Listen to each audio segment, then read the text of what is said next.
Bismillahirrahmanirrahim. Alhamdulillahi rabbil alamin. Wassalatu wassalamu ala sayyidina Muhammad wa ala alihi wa sahbihi ajma'in wa ba'd. Assalamu alaykum wa rahmatullahi wa barakatuh. Wa alaykum salaam wa rahmatullahi wa barakatuh. Ndugu zangu watukufu mliohudhuria, ama baada ya kumshukuru Mwenyezi Mungu pamoja na kumtakia rehema Bwana Mtume Muhammad sallallahu alaihi wasallam. Ndugu zangu watukufu, napenda kuungana na wanafunzi wenzangu kuwakumbusha machache katika yale niliyojifunza. Ama mimi leo nitazungumzia hukumu ya mwanamke mwenye mimba ama mwenye kunyonyesha. As-su'al.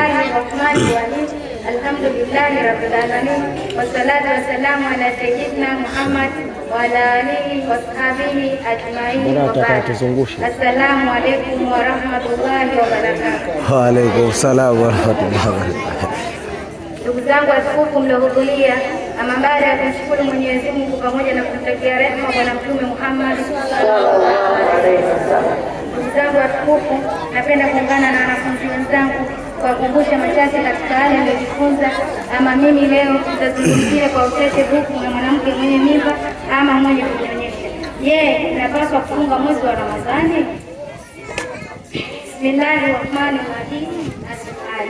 Madha ala al-hamil au al-mukwi idha aftarata fi Ramadhani wa ma yakfi min akili. Gani kinapaswa juu ya mwanamke mwenye mimba ama mwenye kunyonyesha kufungua mchana wa Ramadhani isipokuwa kwa usulu? Fa in aftarata li-udhr wajaba alaiha al-qada. Ikiwa atafungua kwa usulu inapaswa juu yake kulipa.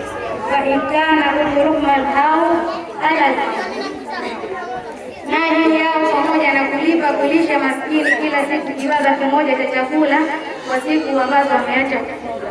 Walkamali lillahi. Wassalamu alaykum wa rahmatullahi wa barakatuh.